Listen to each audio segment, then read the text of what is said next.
Welcome back students. आज हम प्रारंभ करने जा रहे हैं भारत की पहली पाठ्य पुस्तक भूगोल की, भारत के लोग और अर्थव्यवस्था। और आज इसका पहला पाठ शुरू करने जा रहे हैं। अध्याय 1, भारत की जनसंख्या, वितरण, घनत्व और वृद्धि। इस वीडियो का ये पहला पार्ट है।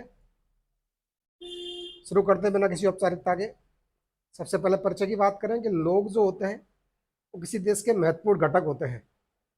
वहीं भारत की बात करें तो यहाँ 2011 की जनगणना के आंकड़े दिए हैं बच्चों। क्योंकि जनगणना प्रत्येक 10 वर्ष में होती है, लेकिन 2021 में कोरोना की वजह से जनगणना नहीं हुई, इसलिए 2011 के आंकड़े ही अब तक हमारे पास उपलब्ध हैं और इन्हीं आंकड़ों के आधार पर सभी प्रतियोगी परीक्षाओं का भी आयोजन होता है।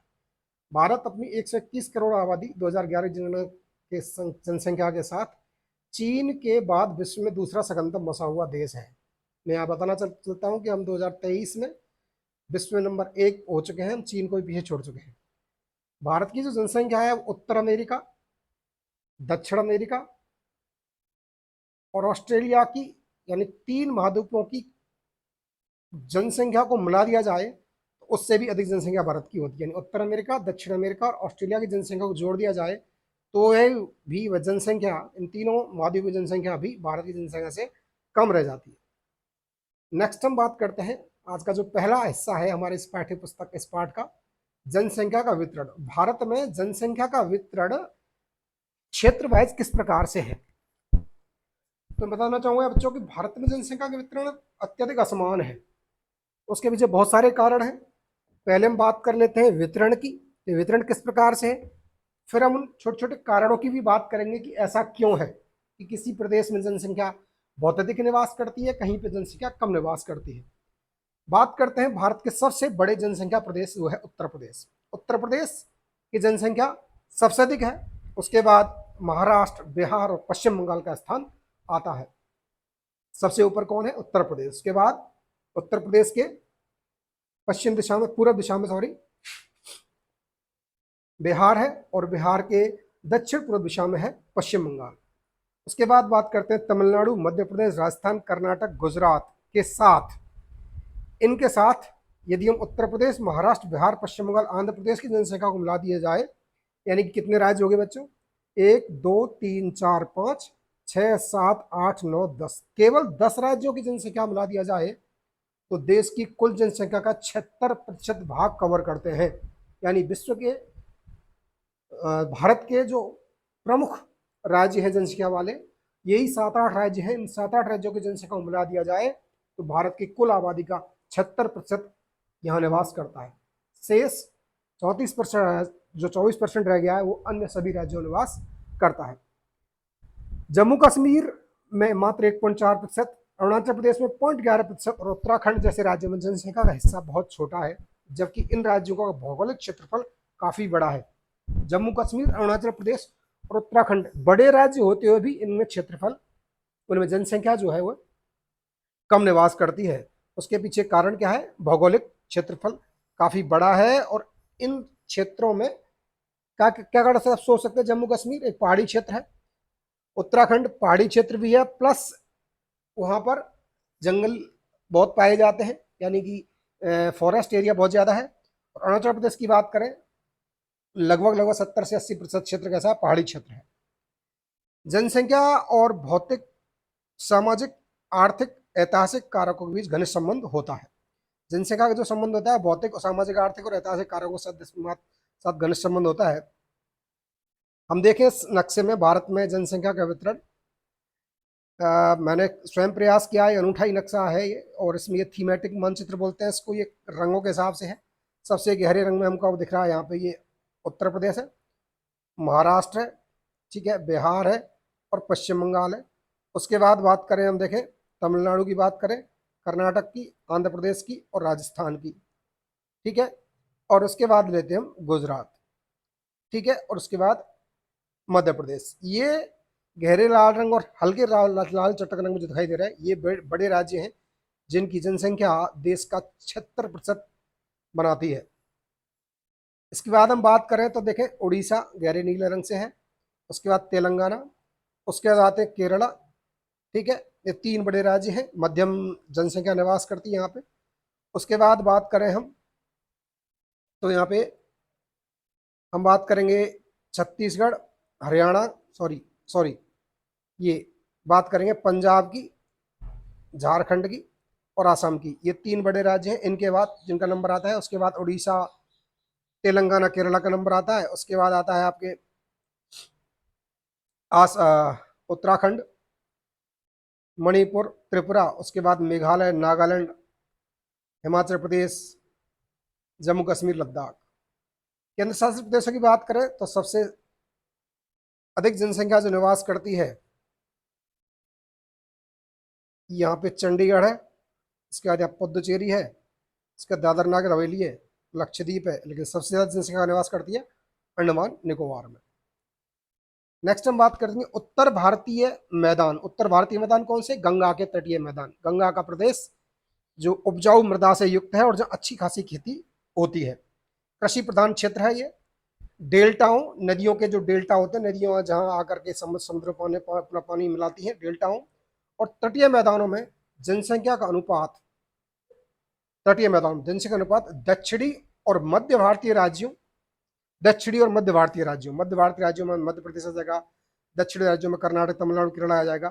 कुछ उत्तर पूर्वी राज्यों, उत्तर पूर्वी में आपके सिक्किम से लेकर के और सभी जो राज्य हैं हमारे, नागालैंड, मिजोरम, त्रिपुरा, मणिपुर और वो आपका अरुणाचल प्रदेश, असम, मेघालय,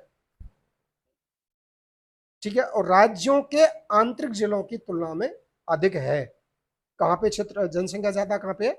आप देखें नक्शे को दोबारा से हम लौट करके, तो ये पीले रंग से ले लेता हूं मैं इसको, थोड़ा सा ढंग से दिखाई देगा। ये हमारा हो गया गंगा का मैदान, ठीक है, उत्तर गंगा का मैदान हो गया। ये तटीय प्रदेश हो गए ये वाले, जनसंख्या उड़ीसा तक चले जाए तो, पश्चिम बंगाल तक चले जाए, गंगा का मैदान भी जाता है, तटीय प्रदेश भी जाता है, ठीक है। डेल्टाई प्रदेश भी आ जाता है पश्चिम बंगाल में ही, ठीक है। केरल तटीय प्रदेश आ गया, महाराष्ट्र, गुजरात तटीय प्रदेश आ गया। ये सभी सघन जनसंख्या के क्षेत्र हैं। लेकिन भारत के आंतरिक राज्यों जैसे तेलंगाना हुआ सॉरी, मध्य प्रदेश हुआ, इन राज्यों में, साथ ही उत्तर पूर्व के ये जो राज्य हैं इनके आंतरिक जिलों में, और उत्तरी भारत के ये जो राज्य हैं जहां अत्यधिक हिमालय की उच्च चोटियां, पर्वतीय प्रदेश और घने जंगलों का जनसंख्या निवास कम पाया जाता है, ठीक है। उन क्षेत्रों में मध्यम से उच्च जनसंख्या के कारण जो पहले बहुत कम आबादी क्षेत्र थे, यानी जहां पहले आबादी बहुत कम थी लेकिन अब वहां आबादी मध्यम या फिर उच्च हो चुकी है। जैसे राजस्थान में अधिक आबादी कार्ड है सिंचाई का विकास, गंगा नहर परियोजना आप लोगों ने सुनी होगी, इंदिरा गांधी नहर परियोजना। खनिज एवं ऊर्जा संसाधन की उपलब्धता, झारखंड में जनसंख्या के केंद्रीय का कारण क्या है? खनिज एवं ऊर्जा संसाधनों की उपलब्धता। यह हम प्रथम पाठ्य पुस्तक जो हमने पढ़ी थी, दूसरी सॉरी, मानव भूगोल के सिद्धांत में, उसमें हमने जब विश्व की जनसंख्या पढ़ी थी तो वह जनसंख्या के केंद्रीकरण के कारण पढ़े थे, वहां भी ये आया था। परिवहन नेटवर्क का विकास, प्रायद्वीपीय भारत के राज्य जो है, ठीक है, प्रायद्वीपीय भारत के राज्य यानी दक्षिण भारत के राज्यों की बात करें, वह परिवहन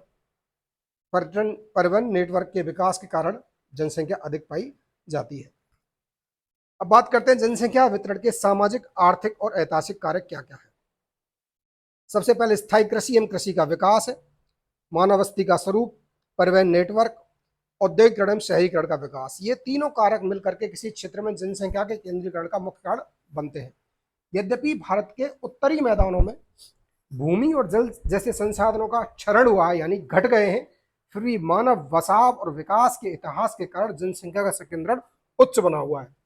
मानव के वसाव का और विकास का इतिहास जो है वो काफी पुराना है, क्योंकि गंगा नदी के मैदानी क्षेत्र जो है वह बहुत लंबे समय से, प्राचीन समय से ही जनसंख्या निवास करती है। चाहे पाटलिपुत्र पटना हो, चाहे आपका वाराणसी हो, चाहे इलाहाबाद हो, ये पुराने पुराने राज्य हैं, पुराने पुराने देश, शहर हैं जो आज भी पूरी तरह से आबादी से भरे हुए हैं, ठीक है। दिल्ली, मुंबई, कोलकाता, बेंगलुरु, पुणे, अहमदाबाद, चेन्नई और जयपुर के शहरी क्षेत्रों में औद्योगिकीकरण, औद्योगिक विकास और शहरीकरण के कारण जनसंख्या का उच्च संकेंद्रण है, जिसके कारण बड़ी संख्या में ग्रामीण, शहरी, प्रवासी आ रहे हैं। हमने पिछली पाठ्य पुस्तक में जनसंख्या वृद्धि के घटक पढ़े थे, जन्म दर, मृत्यु दर और प्रवास। हमने पढ़ा था जन्म दर उच्च होने पर, ठीक है, जनसंख्या बढ़ती है, मृत्यु दर निम्न हो, जन्म दर उच्च हो, तो जनसंख्या की प्राकृतिक वृद्धि होती है। लेकिन वास्तविक वृद्धि के लिए हमने प्रवास की बात भी की थी। हमने कहा था जनसंख्या की, सॉरी, जनसंख्या की वास्तविक वृद्धि के लिए 3 घटक जिम्मेदार होते हैं: जन्म दर, मृत्यु दर और प्रवास। प्रवास, जन्म दर उच्च होने पर जनसंख्या बढ़ती है, मृत्यु दर उच्च होने पर जनसंख्या घटती है, मृत्यु दर निम्न होने पर जनसंख्या बढ़ती है, प्रवास के अधिक होने पर, अप्रवास के होने पर, अप्रवास जहां हो रहा है, प्रवास जहां हो रहा है, वहां जनसंख्या वृद्धि होती है। जनसंख्या के घनत्व की बात करते हैं। अब तक हमने पढ़ा जनसंख्या वितरण, अब बात करें जनसंख्या के घनत्व की।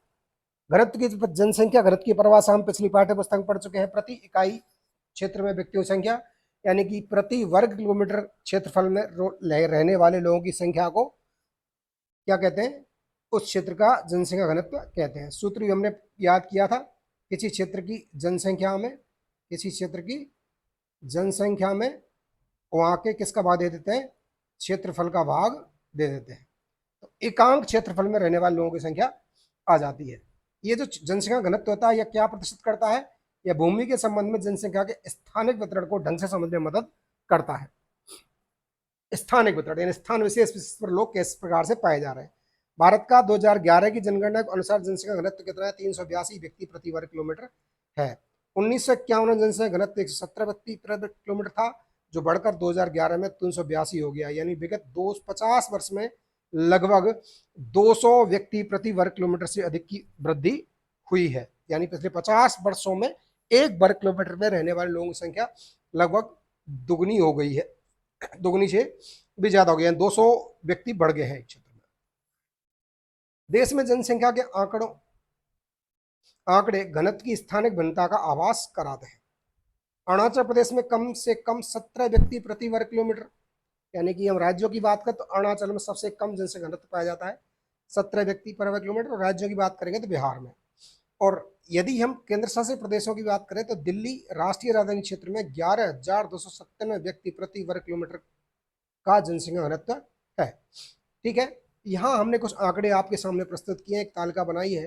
घनत्व की सघनता के आधार पर 3 वर्गों में देश के क्षेत्र को बांट दिया गया है: अति उच्च जनघनत्व वाले प्रदेश, मध्यम जनघनत्व वाले क्षेत्र और निम्न जनघनत्व वाले प्रदेश।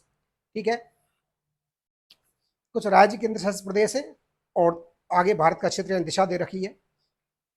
अति उच्च जनघनत्व वाले क्षेत्रों में बात करें, बिहार 1102 व्यक्ति प्रति वर्ग किलोमीटर, पश्चिम बंगाल 1029 व्यक्ति प्रति वर्ग किलोमीटर, उत्तर प्रदेश 829 व्यक्ति प्रति वर्ग किलोमीटर। ये तीनों ही राज्य उत्तर भारत के राज्य हैं। वहीं दक्षिण भारत या प्रायद्वीपीय क्षेत्र की बात करें तो केरल 859 और तमिलनाडु 555 के साथ अपना उच्च स्थान रखते हैं। केंद्र शासित प्रदेशों की बात करें तो अंडमान निकोबार द्वीपों को छोड़कर केंद्र शासित प्रदेशों में जनसंख्या के उच्च घनत्व पाए जाते हैं। केवल अंडमान निकोबार में छोड़ करके सभी क्षेत्र, चाहे वो चंडीगढ़ हो, चाहे वो दमन दादरा नगर हवेली हो, दमनदीप हो, चाहे लक्षद्वीप हो, चाहे पुदुचेरी हो, इन सभी क्षेत्रों में जनसंख्या घनत्व उच्च पाया जाता है। मध्यम जनघनत्व वाले प्रदेशों में असम, गुजरात, आंध्र प्रदेश, हरियाणा, झारखंड और उड़ीसा आ जाते हैं। निम्न जनघनत्व वाले प्रदेशों में हिमाचल प्रदेश के पर्वतीय राज्य आ जाते हैं, हिमालय प्रदेश के पर्वतीय राज्य, जिसमें आपको उत्तराखंड आ जाता है, हिमाचल आता है, जम्मू कश्मीर आ जाता है। ठीक है, और असम को छोड़ करके भारत के उत्तरी पूर्वी राज्य भी इसी क्षेत्र में आते हैं। असम को छोड़ करके चाहे वो त्रिपुरा हो, चाहे अरुणाचल प्रदेश हो, चाहे मेघालय, नागालैंड हो, मिजोरम हो, मणिपुर हो, ठीक है, ये सभी राज्य इसी में आ जाते हैं। यहाँ जनसंख्या घनत्व का आपके स्क्रीन पर ये आंकड़े दे रखे हैं, जूम करके हम देखेंगे। यहाँ पे इंडेक्स दे रखा है। ये जो गहरा कलर है ये 801 से लेकर 12 हमारी पाठ्य पुस्तक से लिया गया मानचित्र है। 801 से 1200 तक जिन राज्यों में जनसंख्या घनत्व है वो आपको इस कलर में दिखाई देंगे, जिसमें आते हैं आपका, देखें नक्शे पे, एक मिनट, हाँ, इसमें आते हैं उत्तर प्रदेश आ जाता है आपका, बिहार आ जाता है, पश्चिम बंगाल आ जाता है। ठीक है, एक मिनट और देखें, और दक्षिण भारत के राज्य जाते हैं इसमें, केरल आ जाता है।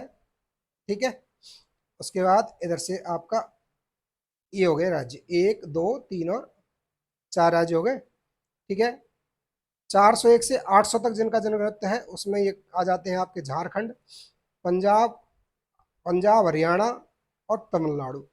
उसके बाद पीले कलर में जो आपको दिख रहे हैं 101 से लेकर 400 तक जनघनत्व है, जिसमें राजस्थान है आपका, मध्य प्रदेश है, गुजरात है, महाराष्ट्र है, कर्नाटका है, गोवा है, तेलंगाना है, आंध्र प्रदेश है, तेलंगाना आंध्र प्रदेश, छत्तीसगढ़, उड़ीसा, इधर उत्तराखंड, हिमाचल प्रदेश, इधर असम, मेघालय, नागालैंड, मणिपुर और त्रिपुरा इसमें आ जाते हैं।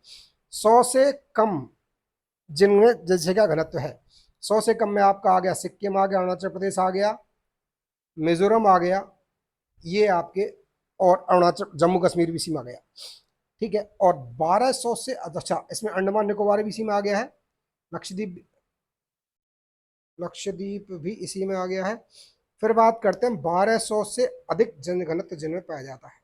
तो 1200 से अधिक जनघनत्व कहाँ पाया जा रहा है, 1200 से अधिक कहाँ पाया जा रहा है, ये देखें दिल्ली, आपका दिल्ली में पाया जा रहा है। चंडीगढ़ में कितना है आप अंदाजा लगा सकते हैं, 100 से कम ही है।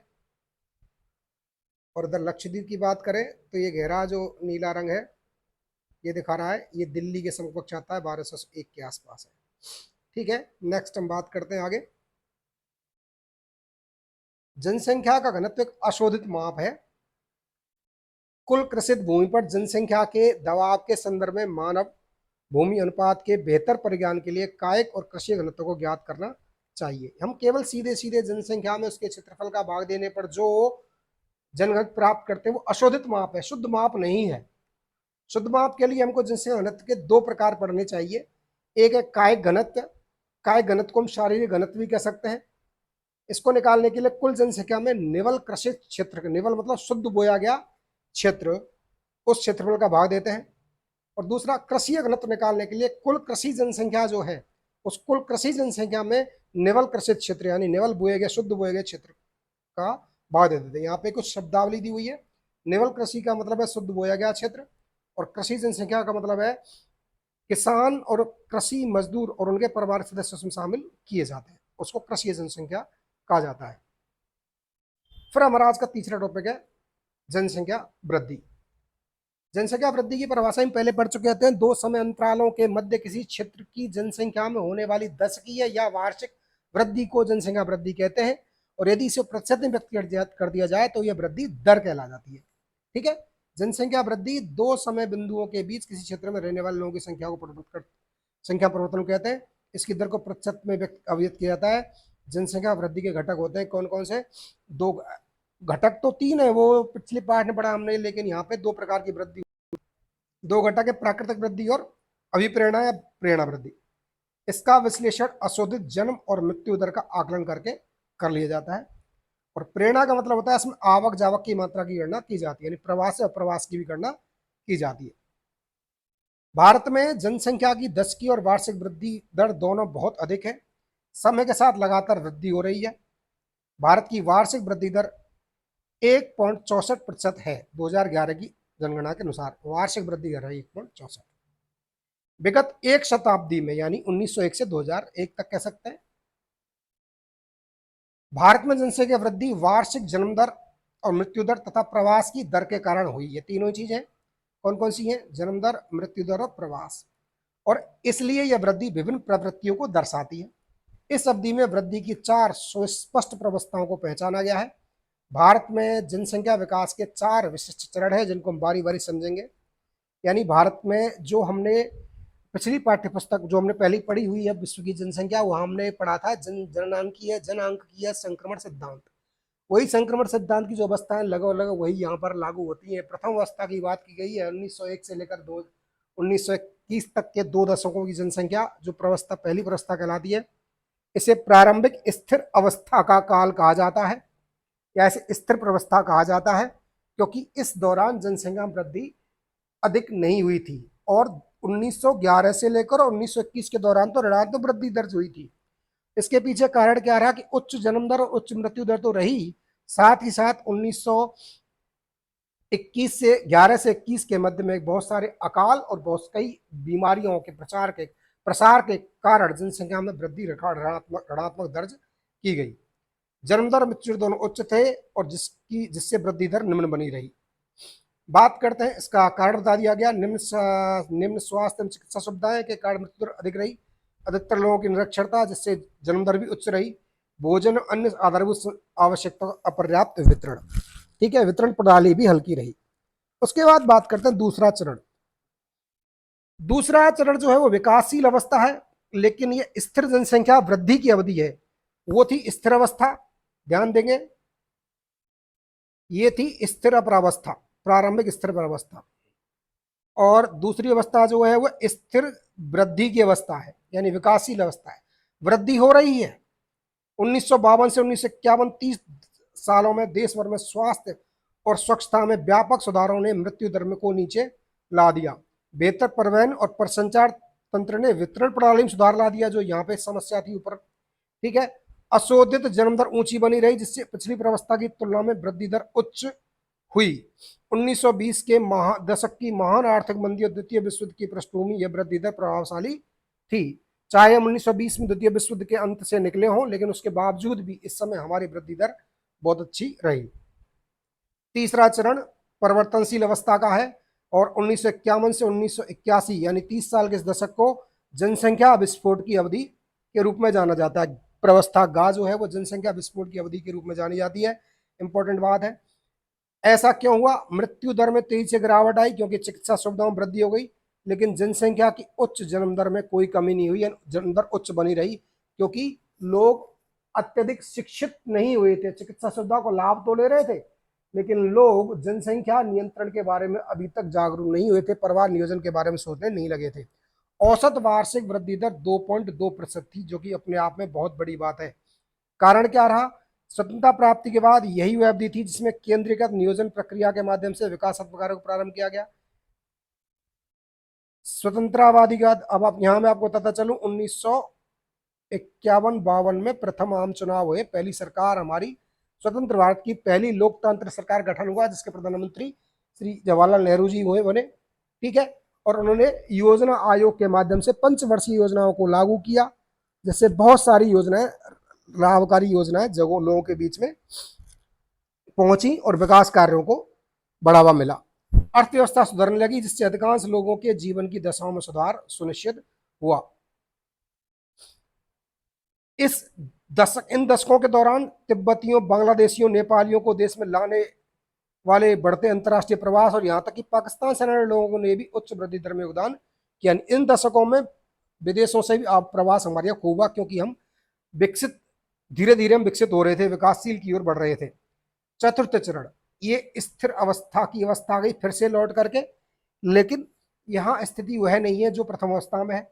1981 के पश्चात वर्तमान तक देश की जनसंख्या वृद्धि दर यद्यपि उच्च बनी रही, परंतु धीरे धीरे मंद गति से घटने लगी। ऐसी जनसंख्या वृद्धि के लिए अशोधित जन्म दर की अधोमुखी प्रवृत्ति को माना जाता है। अधोमुखी प्रवृत्ति का मतलब जन्म दर में कमी होती जा रही है, ठीक है। देश में विवाह के समय की औसत आयु में वृद्धि कर दी गई, ठीक। जीवन की गुणवत्ता में सुधार हुआ, विशेष रूप से स्त्री शिक्षा में सुधार से ही यह संभव हुआ। भारत में जनसंख्या प्रवास की अवस्थाएं दिखाई गई हैं। प्रावस्था का 1921 तक आपको जो दिखाया जा रहा है नीले स्तंभ से जन्म दर है और ये मृत्यु दर है। पहली अवस्था में दोनों उच्च है, इसलिए वृद्धि दर बहुत अधिक नहीं है। 1921 से लेकर 1951 तक जन्म दर उच्च है, मृत्यु दर थोड़ी सी निम्न है, ठीक है। तो वृद्धि दर पर्याप्त है, विकासशील है। और ये जनसंख्या विस्फोट की स्थिति आ गई। जन्म दर बहुत उच्च है, जन्म दर मृत्यु दर में ये गैप बहुत अधिक हो गया, इससे जनसंख्या वृद्धि बढ़ गई। फिर देखें आप 1981-2000 की मध्य जनसंख्या, ये जन्म दर जो है, जो यहाँ थी फिर घटी और फिर और घट गई जन्म दर, और मृत्यु दर भी और घट गई। इसलिए जनसंख्या वृद्धि तो अभी भी हो रही है, और अभी भी हम जनसंख्या वृद्धि में के कौन सी अवस्था में है? परिवर्तनशील अवस्था में है, स्थिर अवस्था की ओर बढ़ रहे हैं, धीरे धीरे कॉन्स्टेंट हो जा रहा है। आप ग्राफ से नजर लगा सकते हैं, यहाँ हम स्थिर अवस्था से बढ़ रहे थे और यहाँ एकदम तेजी से विस्फोट हुआ और फिर धीरे धीरे हम स्थिर अवस्था से जनसंख्या वृद्धि कर रहे हैं। देश में जनसंख्या की वृद्धि दर अभी भी ऊंची है और विश्व विकास रिपोर्ट यह प्रक्षेपित किया गया है विकास रिपोर्ट द्वारा कि 2025 तक भारत की जनसंख्या 135 करोड़ को स्पर्श करेगी। ये लाइन 2011 के जनगणना के आधार पर लिखी हुई है। बच्चों, हम 135 करोड़ नहीं, हम 140 करोड़ को भी क्रॉस कर चुके हैं। 2024 ही चल रहा है अभी तक। ठीक है, अब तक किया गया विश्लेषण औसत वृद्धि दर को दर्शाता है, किंतु देश में एक क्षेत्र से दूसरे क्षेत्र में वृद्धि दर में विस्तृत भिन्नताएं पाई जाती हैं। अब हम बात करेंगे जनसंख्या वृद्धि में क्षेत्रीय विभिन्नताओं की। अलग अलग राज्यों और प्रदेशों में जनसंख्या वृद्धि में किस प्रकार से भिन्नताएं पाई जाती है। सबसे बात करें पहले 1991 से 2001 के दौरान भारत के राज्यों और केंद्र शासित प्रदेशों में जनसंख्या वृद्धि दर के प्रतिरूप यहाँ दे रखे हैं। केरल, कर्नाटक, तमिलनाडु, आंध्र प्रदेश, उड़ीसा, पुदुचेरी और गोवा जैसे राज्यों में निम्न वृद्धि दर पाई जाती है, जो दशक में 20% से अधिक नहीं है। वार्षिक वृद्धि दर नहीं है, ये 10 की वृद्धि दर है। 20% से कम वृद्धि हुई कर्नाटक, केरल, तमिलनाडु, आंध्र प्रदेश, उड़ीसा, पुदुचेरी और गोवा जैसे राज्यों में। केरल 9.4% वृद्धि के साथ न केवल इस वर्ग के राज्यों में बल्कि पूरे देश में निम्न वृद्धि दर वाला राज्य है।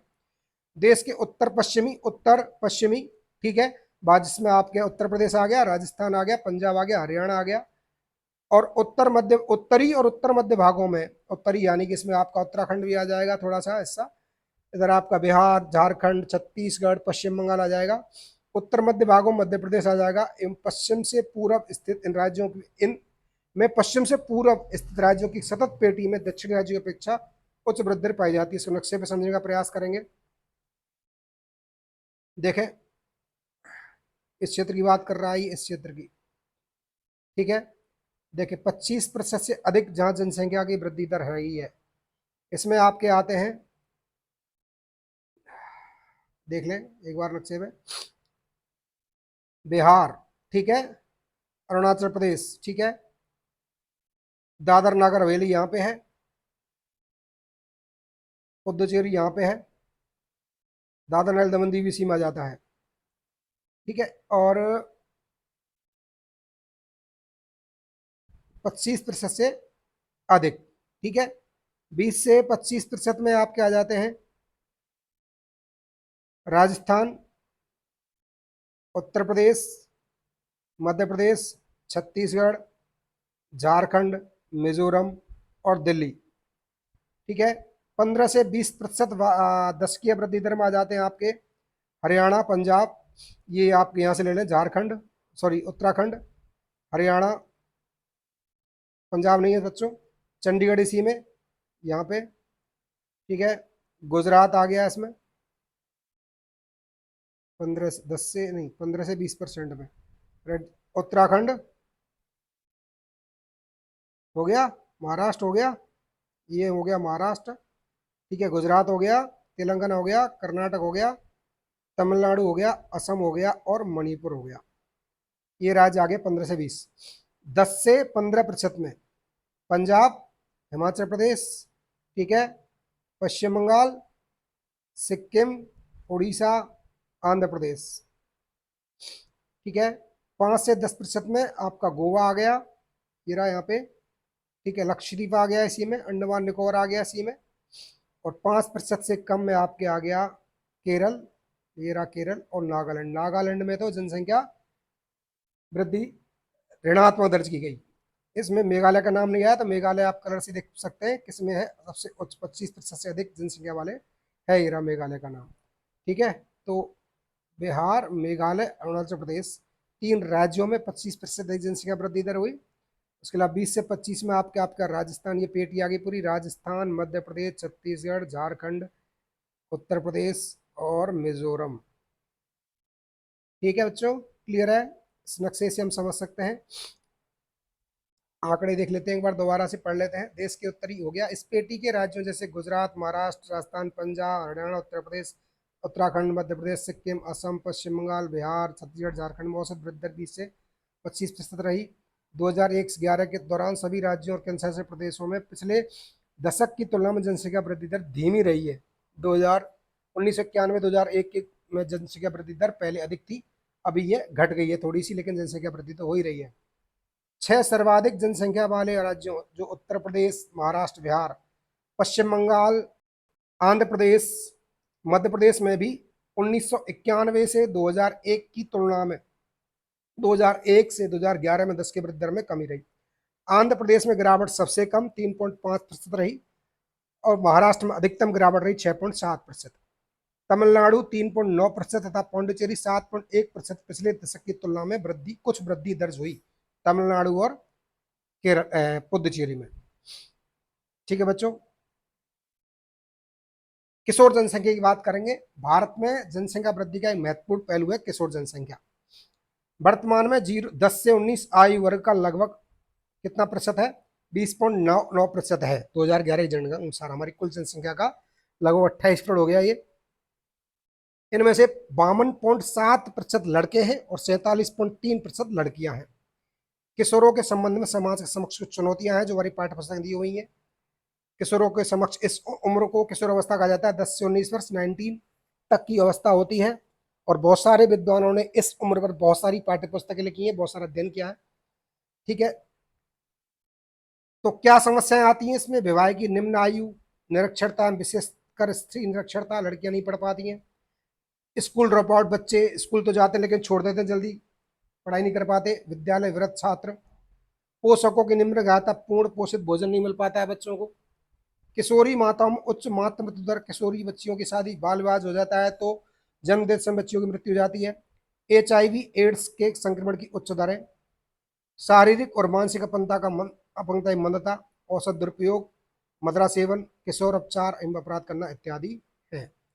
आज के इस वीडियो में इतना ही। आप मेरे चैनल को लाइक करें, शेयर करें, सब्सक्राइब करें। आपको दिया हुआ है ज्योग्राफी विद साइंस, आपको डिस्क्रिप्शन में इसकी लिंक ही मिल जाएगी। जो छात्र नए हैं वो इसको सब्सक्राइब करें और जो पुराने हैं वो निरंतर मेरे साथ बने रहें। और आपको जो भी नोट्स वगैरह चाहिए आप कमेंट्स में लिख दिया करें। अब इसका पार्ट 2 लेकर के आएंगे जिसमें हम बात करेंगे राष्ट्रीय युवा नीति, जनसंख्या संगठन, ग्रामीण और नगरीय जनसंख्या, भाषाई संगठन, धार्मिक संगठन, श्रमजीवी संगठन। तब तक के लिए पढ़ते रहें और जिज्ञासु बने रहें। धन्यवाद। जय हिंद, जय भारत।